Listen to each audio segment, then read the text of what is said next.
Olá, pessoal. Olá, Ive. Boa noite. Boa noite a todos. Estamos aqui no nosso sexto encontro, né, do Quartas Excepcionais. E hoje a gente vai falar sobre um tema muito legal, gente. Eu adoro esse tema, Ive, que é o pré-questionamento.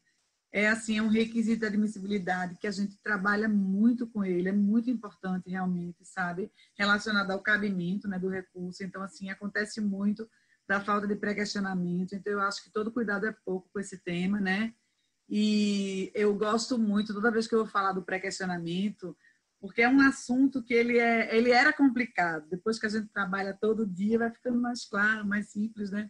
Mas eu gosto muito de falar de onde ele veio, assim, da forma mais simplista possível, que aí consta na Constituição Federal, no artigo 102 e no artigo 105, né? No 102, correspondente aos recursos extraordinários do STF, que ele vai julgar, mediante recurso extraordinário, causas decididas. Então é daí que vem essa necessidade de pré-questionamento, que a gente tem aquela discussão se é é uma atitude da parte do tribunal, mas aí eu enxergo ele como uma causa decidida, o tribunal ter decidido aquilo ali. E no STJ, está lá no artigo 105, inciso 3 também, ele vai julgar em recurso especial as causas decididas. Então é daí que vem essa necessidade do pré-questionamento, sabe? Se você puder, eu acho que seria interessante você falar dos tipos de pré-questionamento também, né? E a gente vai fazendo uma conversa e tratando de alguns problemáticos. Daria para passar aqui várias horas falando de pré-questionamento, mas a gente tenta delimitar um pouco, tá certo? Fique à vontade aí para falar com o pessoal. Olá, boa noite a todos. Um prazer, enfim, estarmos juntos aqui em mais um encontro. E realmente, Dulce, você tem razão. O tema do pré-questionamento, acho que a gente conseguiria fazer alguns encontros só para falar sobre isso, porque esse tema, na verdade, sempre gerou muita celeuma, né? Tanto na doutrina quanto na jurisprudência. Os tribunais superiores, é, em sua maior parte do tempo, não tinham um entendimento uniformizado sobre o tema. A própria doutrina também enfim, já divergiu muito com relação à nomenclatura e tipos de pré-questionamento. E, assim, classificação, na verdade, importa, na verdade, não existe certo ou errado, né? Importa, na verdade, a que funciona e a que não funciona para o paradigma do qual partimos. Então, com relação à classificação do pré-questionamento, eu vislumbro aí, assim, acho que umas 4, pelo menos. Tem o que a gente chama de pré-questionamento numérico, que é o mais fácil, principalmente para o advogado, é quando o tribunal local menciona expressamente a norma que ele entende aplicável ao caso, ou menciona expressamente a norma que a parte pediu e ele afastou. Então, esse é o pré-questionamento que não dá problemas para o advogado quando dá interposição dos recursos excepcionais. A gente tem o que se chama de pré-questionamento explícito, que tem uma parte da doutrina que junta o explícito com o numérico, mas isso também não é uma unanimidade, e o que se tira, no mínimo, aí do conceito do pré-questionamento explícito é aquele que trata expressamente da matéria, enfim, abordada das matérias abordadas pelas partes. Então, com menção ou sem menção expressa ao número, né, da norma, a matéria sim, expressamente abordada no acórdão que vai ser recorrido pelo sucumbente. O pré-questionamento implícito, aí também tinha muita divergência, porque tinha uma parte da doutrina que entendia que se não mencionasse o número da norma, seria implícito. Então, quem defende o pré-questionamento implícito separa em numérico, implícito e ficto. E quem faz distinção entre o pré-questionamento explícito e numérico, tira o implícito. Então, diz que tem o numérico, o explícito, que seria aquele que menciona só as razões sem o número, e o implícito não existiria. É confuso, né? Mas então, só para esquematizar de novo, você pode partir da classificação numérico, implícito e ficto, que é inclusive o que a gente vai se ater mais hoje. O ficto é aquele que a parte tenta pré-questionar, o tribunal não responde, a parte embarga para, enfim, pedir mais uma vez expressamente que o tribunal fale sobre alguma matéria, e mesmo que o tribunal sobre ela não fale, ela estaria fictamente pré-questionada. Então, tem uma classificação que diz numérico com menção a dispositivo. Implícito, menciona a matéria, mas não menciona o dispositivo. E ficto, não menciona a matéria, mas ele estaria fictamente pré-questionado por causa dos embargos. A outra classificação seria explícito, que é quando tem a menção numérica. Implícito, fala sobre a questão, mas não menciona enfim, o número da norma. E o ficto, como já disse, enfim, a parte força o tribunal enfim, se pronunciar expressamente sobre uma questão, e mesmo que essa omissão persista, estaria fictamente pré-questionado. O STJ e o STF, como eu estava falando inicialmente, também não tiveram durante muitos anos aí um entendimento uníssono sobre essa questão. O STJ já tinha sumulou a questão na súmula 211, e o STJ não admitia, por exemplo, o pré-questionamento ficto. Ou seja, mesmo que a parte embargasse, se o tribunal de origem não se pronunciasse sobre aquela questão de direito, o recurso especial deveria apenas suscitar violação ao antigo 535, enfim, inciso 2º, no caso de omissão. Então, não era admitido expressamente, assim, categoricamente, o pré-questionamento ficto, mas o STJ dizia que o implícito era excepcionalmente admitido e trabalhava com o conceito de pré-questionamento explícito. O STF, por sua vez, admitia o pré-questionamento ficto, e isso a gente faz da leitura a contrário senso da súmula 356, ou seja, opostos os embargos, estaria resolvida a questão do pré-questionamento, ainda que a corte local não se pronunciasse sobre a matéria. E, categoricamente, entendia que não era cabível o pré-questionamento implícito. Então, assim, escrever nas razões de um RE que a matéria estava implicitamente pré-questionada é a sentença de morte. Eita. Na medida em que os ministros do STJ, processualistas, chegaram ao STF, a gente consegue perceber uma alteração na jurisprudência com relação ao pré-questionamento ficto. E o STF passou a fazer uma leitura diferente da leitura que sempre tinha sido feita sobre a súmula 356. Então, e começaram a negar, inclusive, a questão do pré-questionamento ficto, dizendo que os embargos se prestariam para insistir na abordagem expressa da questão constitucional omissa e não para pré-questionar fictamente.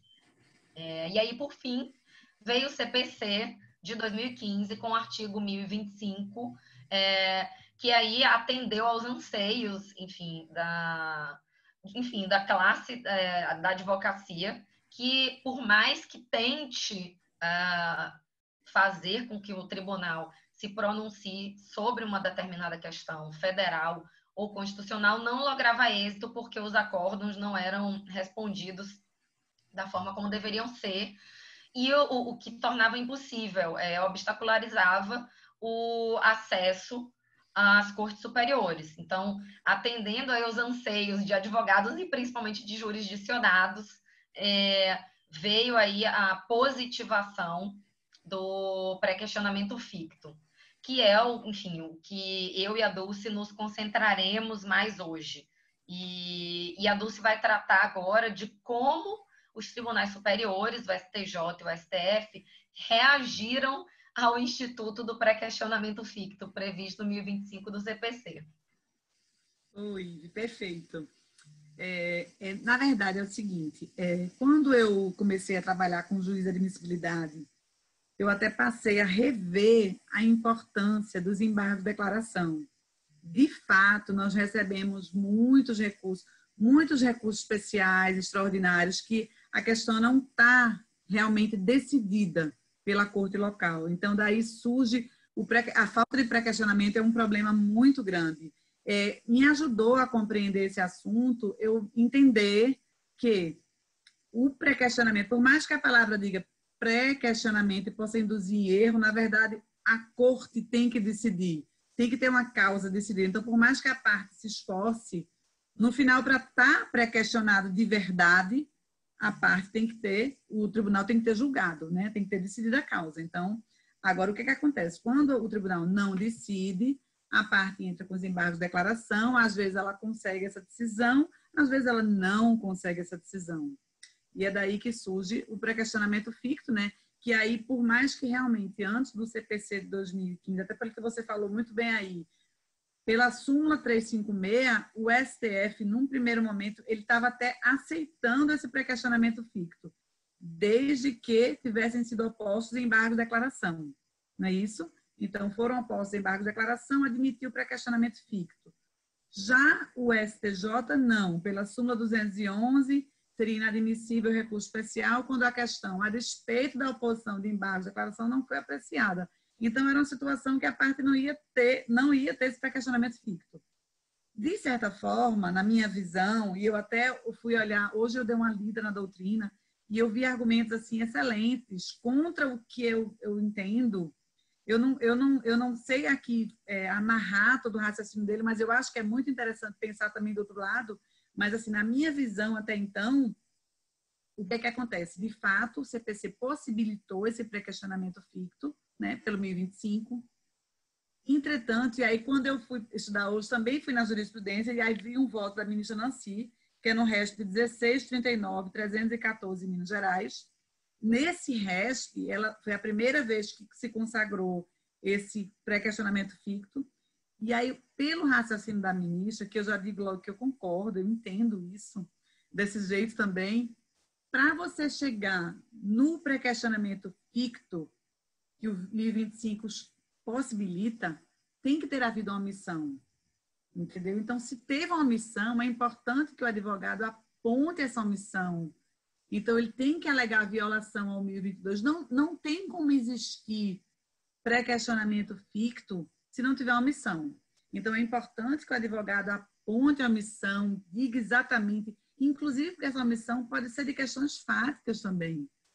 Então, é muito importante essa delimitação. Eu acho, pela minha experiência, que são tantas omissões, são tantas falhas, que eu acho que talvez realmente será melhor, na minha ótica, que seja assim mesmo, que o STJ reconheça a omissão, devolva o processo. Em algumas situações será possível julgar, em outras não, em outras vai ter que devolver. Então, eu enxergo essa saída melhor.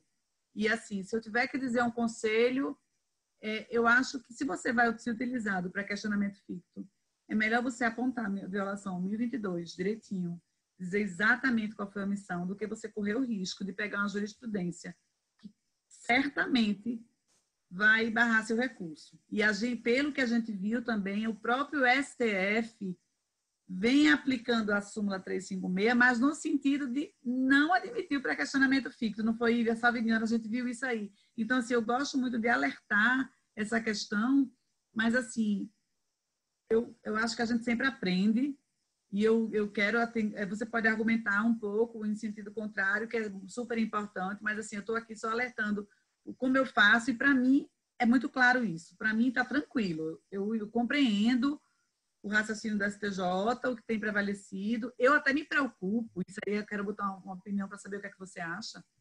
E eu já vi essa situação acontecer. Eu me preocupo se esse raciocínio do STJ vai chegar ao STF a ponto de... Porque, veja, o CPC admite o pré-questionamento ficto, né? Está expresso lá no 1025. No STJ, nós já sabemos que vai se exigir o 1022.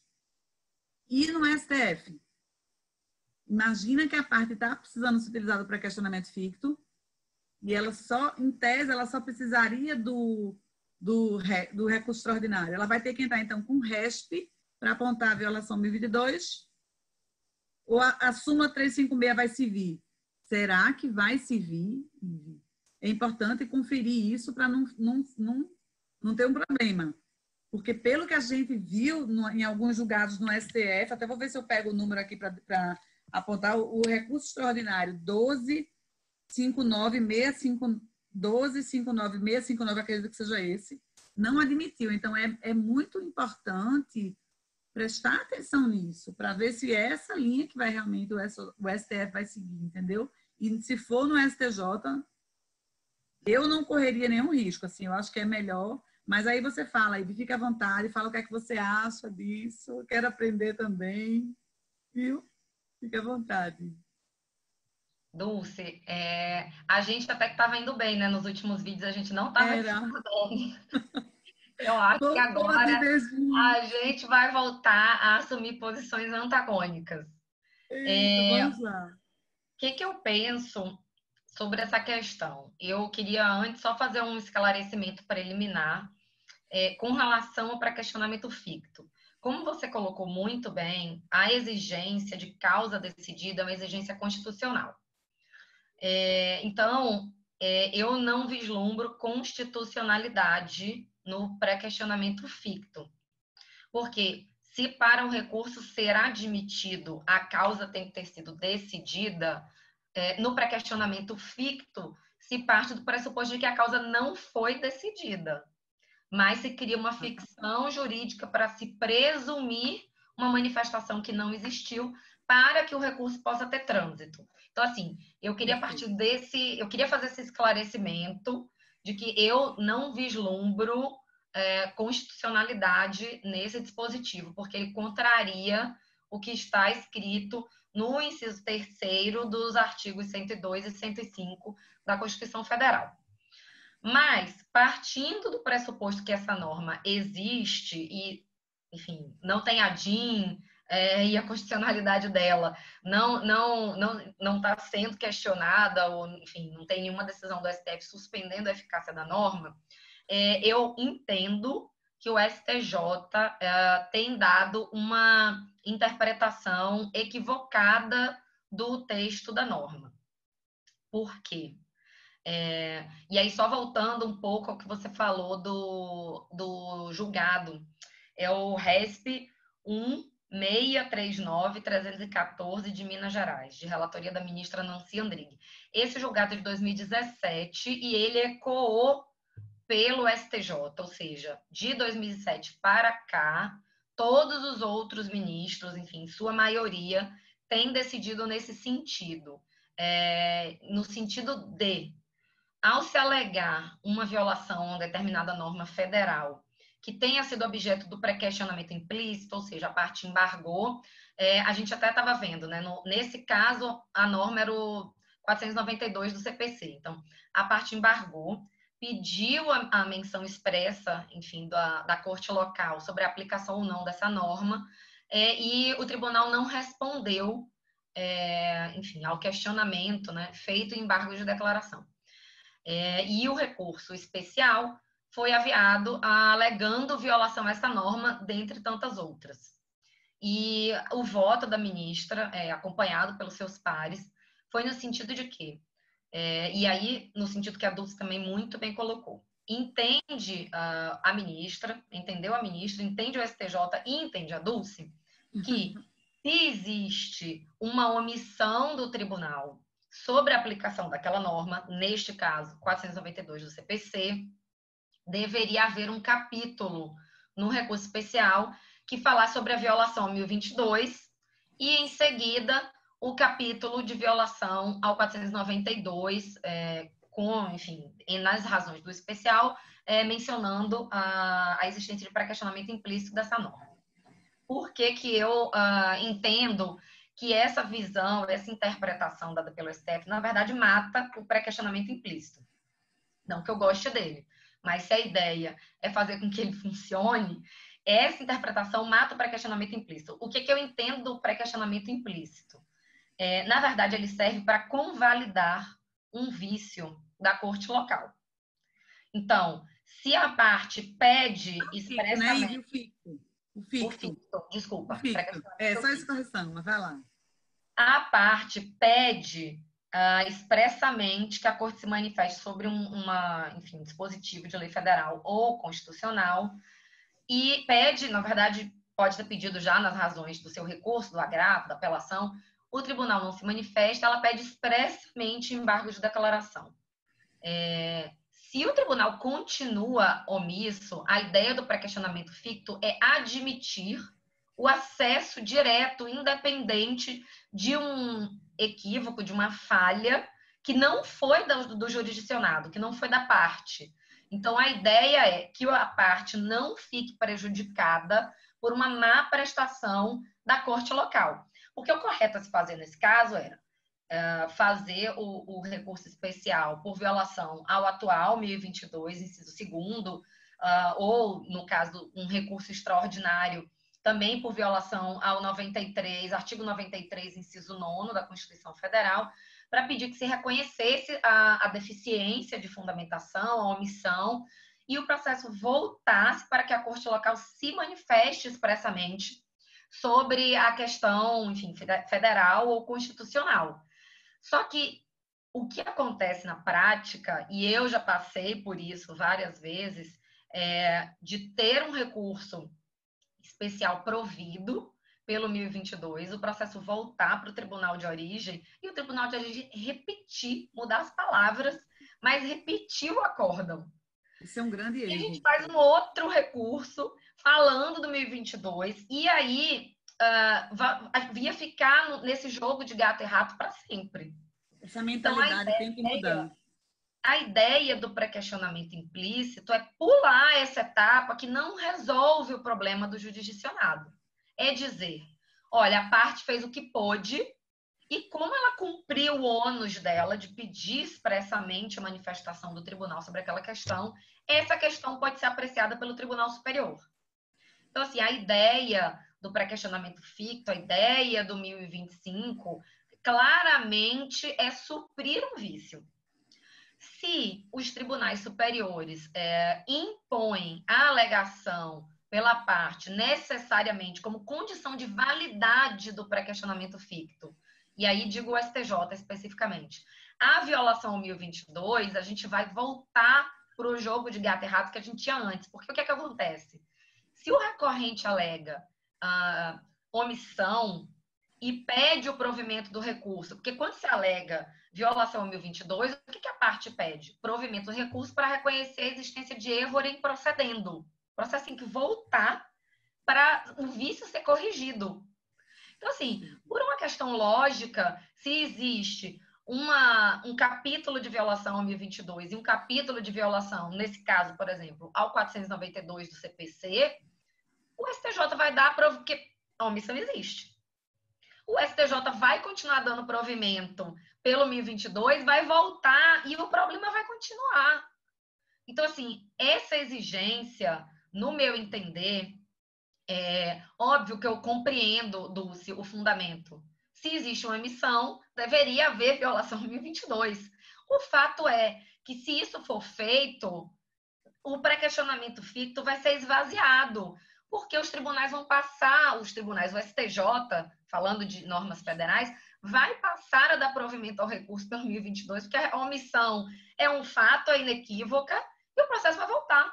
Então, assim, a ideia de que a violação à norma que se tentou fazer com que fosse julgada pela corte local, essa apreciação ela vai ser prejudicada. Então, assim, acho que, na verdade, o STJ deu um jeito das coisas continuarem como está. Deu um jeito da súmula 211, do entendimento formulado no verbete 211, continuar a prevalecer.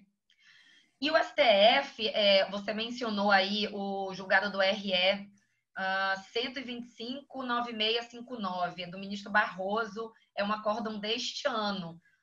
O ministro Barroso também tem um outro acórdão no mesmo sentido, no agravo de instrumento, na verdade, agravo interno, embargo de declaração no agravo interno, no agravo de instrumento, 464-234 do Rio Grande do Sul. Os dois acórdãos constam nesses dois acórdãos a tese de que, independente da oposição de embargos de declaração, se a questão não foi enfrentada expressamente pela corte local, não houve pré-questionamento. E aí mantém a leitura que eu te falei da súmula 356, que, enfim, o texto é inequívoco no sentido de admitir o pré-questionamento ficto, mas mantém a leitura mais recente que foi feita dessa súmula, no sentido de exigir, sim, a manifestação expressa, ou seja, existe os embargos e, além disso, a resposta do tribunal local quando do julgamento desses embargos. Então, eu acho que a postura dos tribunais superiores é uma postura tendente a manter as coisas como estão e uma postura tendente a desconsiderar o Instituto do Pré-questionamento ficto. É que eu posso falar um pouco agora? Na verdade, fiquei escutando tudo que você falou. Eu enxergo, eu acho que o 1025 trouxe um ganho, sim, porque ele possibilita claramente superar essa questão da admissibilidade do excepcional, que seria justamente o pré-questionamento. Então, essa questão consegue ser superada. Então, a pessoa tem essa possibilidade de ter o recurso devolvido. E o que eu percebo, que eu tenho tentado muito trabalhar nisso, quero desenvolver alguns trabalhos em relação a isso, é que os tribunais locais não julgam bem os embargos de declaração, e é preciso mudar essa visão. Os embargos de declaração, ele podia ajeitar muita coisa, que às vezes até parece que o advogado não acredita nos embargos e nem o julgador quer. É um recurso que não está sendo utilizado como poderia. E o que é que eu acho também? Eu tenho a impressão que o 1025 trouxe um ganho, tá? Eu acho que os tribunais superiores não teriam condições de analisar todas as questões omissas, questões fáticas, questões... Eu acho que não seria viável isso, seriam muitas questões, eu tenho a impressão. E eu acho, Iri, que os tribunais locais precisam mudar a mentalidade, precisa crescer a importância dele e saber que o jurisdicionado não vai sempre contar com os tribunais superiores e que é preciso levar muito a sério. Assim, não que não se leve a sério, mas é preciso ser muito cauteloso nessa questão do julgamento para que a pessoa consiga ter uma prestação jurisdicional correta nas cortes locais, para que o Tribunal Superior não seja, para que a parte não fique sempre esperando desse acesso aos tribunais superiores, sabe? Porque senão um joga para o outro e o jurisdicionado fica sem solução. E eu acho que isso é que é o pior, entendeu? Então, assim, eu acredito nisso. Eu acho que a gente tem que mudar essa mentalidade. Até que você falou, fica num jogo de gato e rato. Isso não pode acontecer, gente. Se o Tribunal Superior devolver o processo, é preciso fazer isso com muita seriedade, com muito compromisso. Então, é isso que, assim, eu acho que a gente tem que sempre acreditar, tem que sempre lutar, né? Tem que esperar isso aí. Então, eu acho que essa solução seria mais viável, sabe? Então, e aí você veja, pela nova leitura do STF, a súmula 356 não serve, não é suficiente, não é? Então, ainda bem que tem o 2025.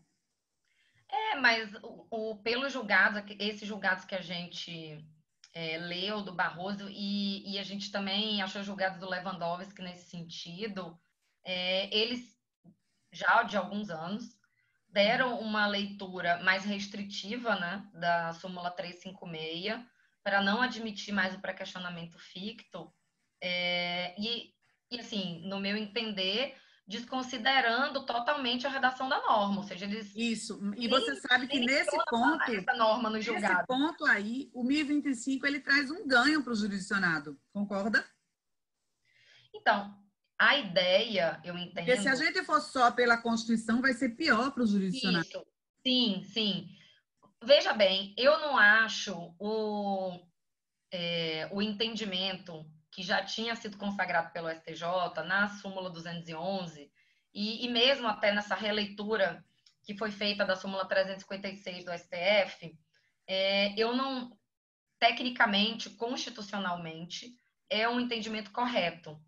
O ponto é que quando o STJ impõe ao recorrente o ônus de necessariamente alegar a violação ao 1022, se quiser fazer valer o Instituto do Pré-questionamento ficto, eu entendo que ele tenta, na verdade, manter um estado de coisas, ou seja, o STJ, em momento algum, questionou a constitucionalidade do pré-questionamento ficto. Não existe nem nesse acórdão de relatoria da ministra Nancy, nem em quaisquer dos outros acórdãos que replicam este entendimento, qualquer tipo de questionamento à constitucionalidade do pré-questionamento ficto. Então, o que eles fazem, na verdade, e como fazem em vários outros assuntos, é colocar requisitos que não estão previstos na lei. Então, na minha opinião, quando se impõe mais este ônus ao jurisdicionado, eles estão criando restrições a uma garantia que foi dada por lei. A lei diz, embargou, não respondeu, está pré-questionado. Aí o STJ diz, embargou, não respondeu, só vai estar pré-questionado se alegar violação 1022 também. Então, assim, a norma, em tese, superada a discussão sobre a constitucionalidade, a norma, em tese, ela visa concretizar uma garantia que é o acesso do jurisdicionado à instância superior. Essa norma, no meu entender, não pode ser lida de uma forma restritiva, porque ela viabiliza uma garantia, e uma garantia constitucional, que é o seu direito de acesso via recurso especial, via recurso extraordinário, aos tribunais superiores. Então, quando a jurisprudência cria mais um ônus que não está previsto na lei, ela está legislando. E o STJ tem sido recorrente em legislar, em dar a sua leitura criativa de vários dispositivos do CPC. Então, eu entendo que o entendimento do STJ quanto ao pré-questionamento ficto, ao criar mais um ônus que não está previsto no texto do 1025, ele está legislando indevidamente. Eu entendo, Ivy. É porque realmente é uma questão de leitura. Eu estava lendo aqui agora o 1025. A minha leitura do 1025... Está escutando? Sim. Eu estava fazendo a leitura aqui no 1025 e a minha leitura do artigo se encaixa perfeitamente com essa linha que eu lendo aqui, consideram-se incluídos no acórdão os elementos que o embargante suscitou para fins de pré-questionamento, ainda que os embargos sejam inadmitidos, caso o Tribunal Superior considere existentes erro, omissão, contradição ou obscuridade. O Tribunal Superior só pode fazer isso se for apontada a violação 1022. Tem que ter sido apontado isso. Então, tem que ter o 1022. Eu não vejo como. E eu acho, Ivy, até depois dessa nossa discussão aqui, pensando melhor, eu acho que até nessa solução do STF, é menos ruim, digamos assim, você impor a uma parte que quer entrar com recurso extraordinário, ela ter que entrar com RESP, do que você simplesmente não admitir o pré-questionamento ficto. Porque você está desconsiderando uma norma que está lá no CPC. Então, eu acho que é melhor você trazer mais um ônus do que você deixar do jeito que se corre o risco de deixar, entendeu? Então, assim, realmente, a gente terminou divergindo hoje, né? Novamente, voltamos. Mas, assim, eu continuo achando que esse é o melhor caminho. Não, assim, a gente até já conversou sobre isso. Eu acho a leitura que você fez perfeitamente razoável, mas como eu até te falei, eu também não nego que no caso do pré-questionamento implícito exista uma omissão. Eu entendo que a redação do 1025, quando faz menção a se o tribunal entender que existe uma omissão, contradição, obscuridade, eu acho que isso não demanda um pedido específico de reconhecimento dessa nulidade. O que eu entendo é que essa menção à existência de omissão, para a gente ficar no 1022, inciso segundo, ela pode ser feita nas razões do capítulo que você está fazendo da violação direta. Então, nesse caso, por exemplo, no caso do paradigma que estamos analisando aqui, o recorrente menciona a violação a 492 do CPC e em suas razões, por exemplo, diria ele, o tribunal não se pronunciou sobre a matéria, eu embarguei ele continuou silente, houve uma omissão, porém, a matéria está fictamente pré-questionada. Esse vício tem que ser superado ou convalidado, e agora vamos apreciar a violação direta. A interpretação que eu vislumbro mais razoável da norma seria essa. E aí, por isso que eu entendo que o STJ, na verdade, estaria impondo ônus que a lei não impôs. Com relação ao STF, o que o STF está fazendo, o STF não criou um ônus a mais, que foi o que o STJ fez. O STF, na verdade, o STF ele está mantendo a exigência antiga, que existia antes do 1025, ou seja, no meu entender, o STF está desconsiderando totalmente que o Instituto foi positivado. Então, o STF, nesses julgados que a gente pesquisou, antes agora da nossa gravação, ele está mantendo um entendimento que já existia antes do CPC de 2015, ou seja, deve existir menção expressa no acórdão sobre, enfim, a norma constitucional reputada violada. E eles não se manifestam em momento algum sobre o 1025, nesses 2 recursos que a gente já falou na nossa conversa hoje. Então, o que eu acho aí é que o STJ e o STF, ainda que chegando ao mesmo resultado, eles estão entendendo de forma distinta. O STJ diz, pré-questionamento ficto existe, porém, estou impondo um ônus a mais que não está previsto, pelo menos na interpretação que fiz, no 1025. O STF entende, pré-questionamento ficto continua sem existir, independente do que o 1025 diga. Exato. Até agora é a leitura que a gente consegue tirar, né? Pelo que a gente está vendo, é isso. De apostar, eu acho que o STF vai terminar exigindo que a parte entre com o RESP, sabe?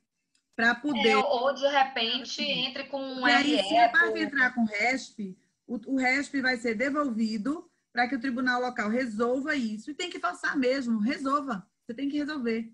Resolva isso e depois eu pego o processo. Infelizmente, o tribunal local precisa fazer isso. Tem que tomar para si essa responsabilidade. Eu não vejo, Ive, outro caminho. Entendeu? Vai chegar no exterior. O que eu estou te falando, essa solução que você trouxe de fazer um RESP de violação ao 1022 e um RE de violação direta à norma constitucional, necessariamente o RESP, via de regra, até porque nesse caso seria uma questão prejudicial mesmo, ele teria que ser analisado primeiro. Se for reconhecida a omissão, não tem como aplicar para questionamento ficto, porque como é que o STJ vai dizer? Teve uma omissão, agora analisem o RE com a violação direta. Não, entendeu? Nesse caso, eu até quero trocar ideias com você. Eu penso que o STJ vai devolver. Então, né? Nunca vai ter pré-questionamento ficto no STF dessa forma. É verdade. Entendi. Entendeu? Então, assim, ele vai ter que voltar. É verdade. Ou você abraça o capeta e aceita o pré-questionamento ficto. Isso. Ou... Não tem como. Teve uma missão, se abraça com pré-questionamento ficto e com 1022. Senão você não chega nem... E o pior é que a parte, se ela não conseguir essa vitória no STJ, ela realmente não chega no STF, né? Isso, e aí não vai... Porque aí quando chegar no STF, a omissão já vai ter sido suprida, não vai ser... Perfeito, Iva, é verdade.